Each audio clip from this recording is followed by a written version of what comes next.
Halo guys, balik lagi sama saya Neri. Nah, di video kali ini saya akan membahas materi anak kelas 10 SMA, yaitu tentang trigonometri. Tapi di sini saya membahas trigonometri yang dasar. Jadi, pastikan kalian memahami tentang materi trigonometri dasar ini guys, karena ini akan selalu dipakai dalam memecahkan persoalan-persoalan yang berkaitan dengan trigonometri. Nah, langsung saja kita ulas materi tentang trigonometri dasar ini. Jadi, apa sih trigonometri itu? Kalau kita membicarakan trigonometri, itu sebetulnya kita membicarakan tentang hubungan sudut pada segitiga siku-siku dengan perbandingan sisi-sisi segitiganya. Oke, jadi kata kuncinya sudut dan perbandingan sisi-sisi segitiga siku-siku. Oke, jadi di sini saya menampilkan segitiga siku-siku ABC. Segitiga siku-siku itu bahasa Inggrisnya itu elbow triangle. Oke, bukan elbow triangle, tapi right triangle. Oke. Nah, di sini saya menampilkan segitiga siku-siku right triangle. Siku-sikunya itu di sudut A. Oke. Nah, trigonometri. Tri itu artinya ada 3. Jadi di sini nanti ada 3 jenis, guys. Ada yang namanya sin atau sinus, cos itu cosinus, dan tan itu tangen. Nah, cara menghafalnya itu seperti ini. Sin itu demi, oke.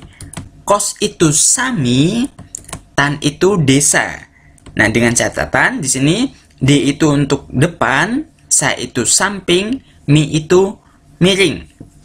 Nah, cara menghafalnya mudah. Mungkin kalau kalian sambil mandi gitu, kalian bisa sambil nyanyi. Sin itu demi, cos itu sami, tan itu depan samping, rumus trigonometri, asik.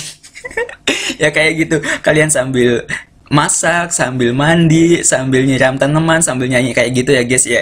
Itu ciri-ciri orang kurang kerjaan guys. Oke, bercanda. Jadi ini rumus trigonometrinya nggak terlalu susah untuk dihafalkan, karena simpel ya, sin demi, cosami, tan desa. Sekali ngucapin langsung hafal, nggak perlu nyanyi panjang lebar kayak tadi. Itu kurang kerjaan. Oke.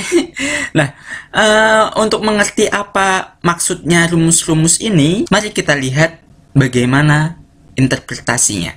Untuk melihat interpretasi dari rumus-rumus ini, mari kita lihat segitiga ABC ini. Nah, satu hal yang harus dipegang teguh, yang namanya sisi miring, oke? Sisi miring itu sisi yang di depan sudut siku-siku, oke? Contoh nih, di sini kan sudut siku-sikunya itu sudut A. Sisi di depan sudut A, oke? Kalau kalian perhatikan, sisi di depan sudut A itu adalah ini, yaitu sisi BC. Berarti nanti BC itu yang jadi sisi miring, oke? Nah, sisi depan sama samping nanti kita tentukan terakhir sesuai sudut yang akan kita cari, oke? Jadi ingat, yang namanya miring itu di depan sudut siku-siku, gitu ya. Nah, contoh di sini saya ingin mencari sin sudut B. Oke, saya tuliskan dulu sin sudut B. Saya tuliskan sin itu sesuai rumusnya itu depan per miring, demi. Oke. Nah, kita lihat. Perhatikan ini. Depan sudut B, perhatikan sudut B itu adalah di sini, oke? Ini sudut B, oke? Nah, depannya sudut B itu yang mana? Depannya sudut B itu yang di sebelah sini, oke? Jadi AC. Jadi nanti depannya itu AC, miringnya adalah BC. Berarti sin sudut B itu sama dengan AC dibagi BC. Mudah bukan? Coba sekarang kita akan mencoba menentukan cos sudut B. Oke. Cos sesuai rumusnya adalah samping bagi miring. Oke, kita perhatikan. Ini sudut B ada di sini. Oke, sampingnya sudut B itu adalah si AB. Oke, jadi nanti cos sudut B itu sama dengan AB dibagi miring. Miringnya BC. Mudah. Sekarang tan. Tan sudut B. Tan sudut B. Tan itu depan bagi samping. Oke. Nah, depannya tadi kan AC ya. Berarti sama dengan AC dibagi samping AB. Seperti itu. Oke. Jadi ini untuk sudut B. Sekarang kita coba latihan lagi. Oke. Kita lihat. Sekarang kita akan menentukan sin dari sudut C. Oke. Nah, untuk menentukan sin sudut C, kita abaikan sudut B-nya dulu. Kita hapus dulu di sini. Sin sudut C itu ada di sini, guys. Oke, ini sudut C. Ya enggak? Nah, untuk menentukan sinnya, itu kan sin rumusnya demi. Depan per miring. Oke, berarti depannya, hati-hati di sini. Depannya kita melihat depan dari sudut C, guys. Oke, bukan lagi depan sudut B. Oke, jadi hati-hati. Depannya sudut B, depannya sudut C yang mana? C ada di sini, berarti depannya itu adalah ini dia, sisi AB. Oke, berarti nanti AB dibagi miringnya tadi, miringnya masih tetap. Oke, miringnya itu adalah BC. Jadi sin sudut C itu sama dengan AB dibagi BC. Jadi hati-hati ya, guys. Kita harus melihat sudutnya yang mana. Oke, jangan sampai keliru. Selanjutnya, kita lihat lagi cos. Cos dari sudut C itu sama dengan samping bagi miring. Sampingnya sudut C yang mana? C ada di sini. Sampingnya berarti si AC. Oke, AC dibagi miring BC. Seperti itu. Kalau tanya seperti apa? Tan dari sudut C. Tan dari sudut C. Tan itu kan desa. Oke, depan samping. Depannya sudut C apa? Yaitu AB. Oke, AB dibagi sampingnya sudut C apa? AC. Seperti itu. Jadi cukup mudah ya, guys. Jadi intinya kalian harus menentukan sisi miringnya itu yang mana, dan kalian harus hati-hati mana yang depan, mana yang samping, dan kalian juga harus memperhatikan sudutnya. Oke, biar lebih paham, tidak cukup kita mengetahui rumusnya, tapi kita juga harus bisa mengaplikasikannya ke suatu soal. Oke, kita lihat contoh soalnya. Oke, ini dia contoh soalnya. Contoh yang pertama. Di sini diberikan segitiga siku-siku PQR, oke, yang siku-siku di titik P. Jika panjang PQ 12 dan panjang PS 8, tentukan sin sudut Q dan tan sudut R. Oke, pertama kita gambarkan segitiga siku-siku seperti ini. Oke, nah siku-sikunya itu di titik P, otomatis ini merupakan titik P. Oke, dan sisanya itu adalah Q sama R. Di sini saya meletakkan seperti ini. Ini Q di sini, ini S di sini. Terserah kalian, boleh kalian Q-nya ada di sini atau S-nya di sini, itu tidak masalah. Oke. Lalu kita tuliskan panjangnya. PQ itu 12. Di sini PS 8 dan PQ 12. Oke. Nah, sekarang yang pertama harus kalian cari adalah kalian harus mencari panjang RQ. Oke. Nah, di sini kalian perhatikan, kalian punya segitiga siku-siku. Dua sisinya diketahui. Kalau gitu, untuk mencari sisi yang lainnya, kalian harus pakai apa coba? Saya kasih waktu 10 detik. Ya, 10. Ya, kalian harus menggunakan rumus Pythagoras, guys. Ini rumus waktu SMP ya. Jadi di sini saya tuliskan nih. Rumus Pythagoras. Nah, rumus Pythagoras gimana, guys? Ada yang masih ingat? Rumus Pythagoras itu seperti ini. di sini yang miring, jadi ini kan yang miring itu si RQ ya. Jadi RQ kuadrat itu sama dengan PQ kuadrat ditambah PR kuadrat. Oke. Jadi yang miring kuadrat itu sama dengan sisi-sisi yang lainnya dikuadratkan lalu dijumlahkan. Nah, kalau udah kayak gini gimana? Ya udah tinggal di substitusi apa yang diketahui. Di sini berarti RQ diketahui nggak? RQ nggak diketahui, berarti RQ kuadrat itu sama dengan PQ. PQ-nya tadi ada 12, berarti 12 kuadrat ditambah 8 kuadrat. Oke. Lanjut. Berarti nanti ini kurang lebar. Jadi nanti RQ kuadrat itu sama dengan 12 kuadrat berapa guys? 144. Ditambah 8 kuadrat berapa guys? 64. Oke, nah selanjutnya berarti RQ kuadrat sama dengan 144 ditambah 64 berapa guys? 208. Berarti nanti RQ-nya sama dengan akar dari 208. RQ sama dengan akar dari 208. Oke, ini angkanya jelek. Paling ini bisa kita simplify jadi 4 akar 13. Seperti itu. Nah, untuk melakukan simplify ini tidak saya bahas lagi karena ini materi SMP lah ya, SMP kelas 8, kelas 9 mungkin ya. Saya agak lupa. Seperti itu. Jadi, kita sudah dapat RQ. Nah, kalau sudah dapat RQ, ya sudah. Berarti kita pasti bisa dapat semuanya. Di sini sebelumnya di sini kita akan tuliskan RQ. Sebentar, RQ. RQ-nya tadi kita dapat 4 akar 13 ya. Jadi nanti di sini dituliskan 4 akar 13. Nah, seperti ini.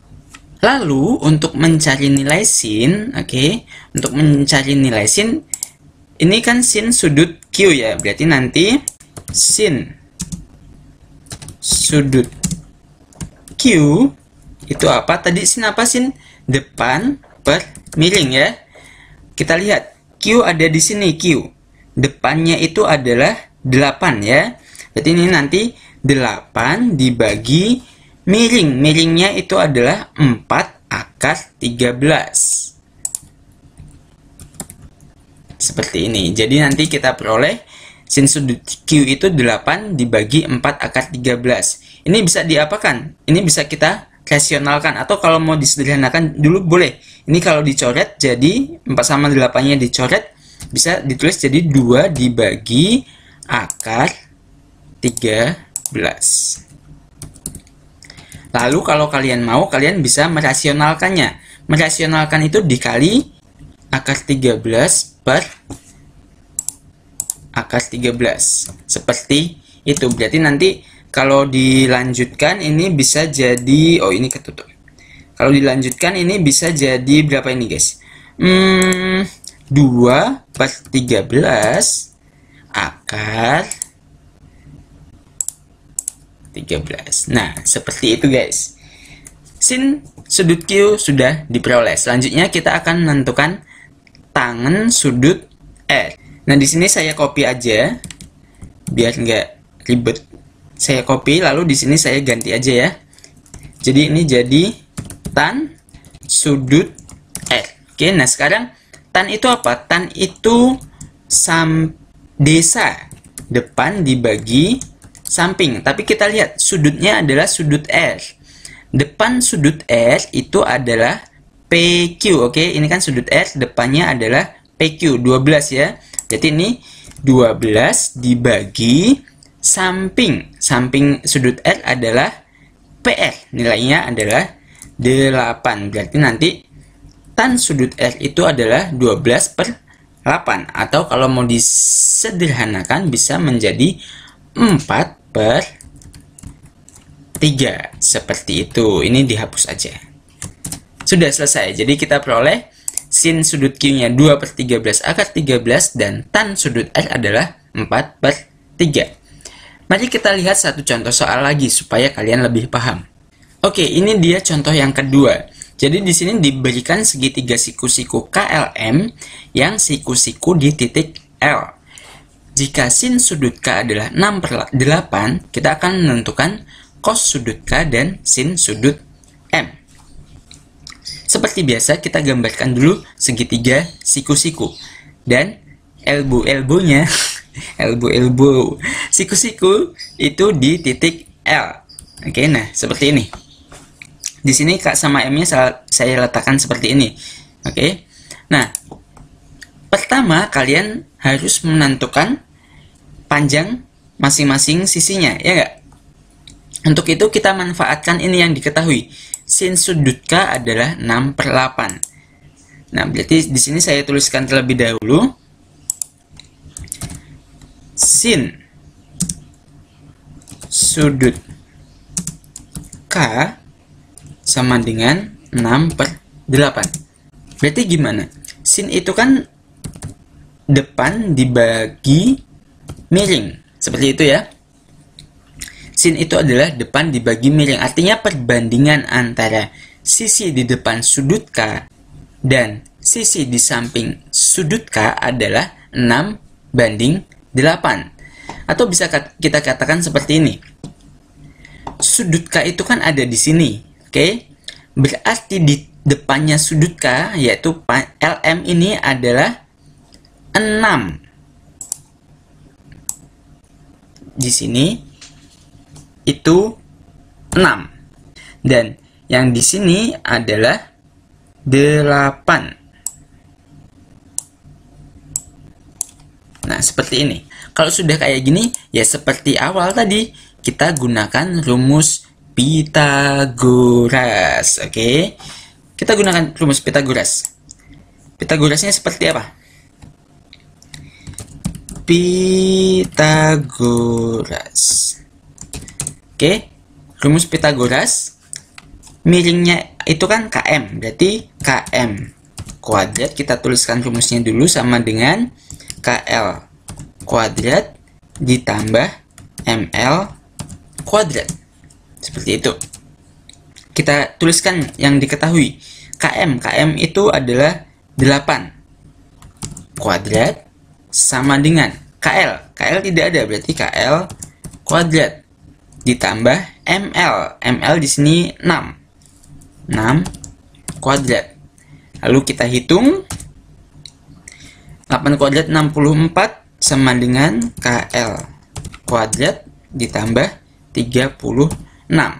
Lalu kita pindah ruaskan. Berarti 64 dikurangi 36 itu sama dengan KL kuadrat. Kita hitung. 64 dikurangi 36 adalah 28. Itu sama dengan KL kuadrat. Berarti nanti kita ambil akarnya. Kita peroleh KL itu sama dengan akar dari 28. Atau bisa kita simplify jadi 2 akar 7. Seperti itu. Ya sudah, kalau sudah seperti ini, seperti biasa, di sini kita tuliskan 2 akar 7. KL 2 akar 7. Di sini. Seperti ini, oke? Kalau udah kayak gini ya udah seperti yang tadi. Kita tentukan cos sudut K. Cos sudut K itu, cos itu sami ya, sami. Cos itu sami. Berarti kita tuliskan di sini sebentar. Cos sudut K itu sama dengan sami. Sampingnya sudut K mana? K ada di sini, sampingnya berarti KL ya. Berarti 2 akar 7 dibagi.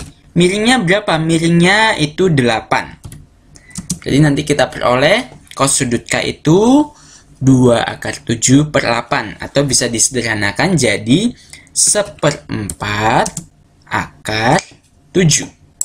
Seperti itu. Cukup mudah. Selanjutnya, kita akan menentukan sin sudut M. Oke, kita copy dulu sebentar.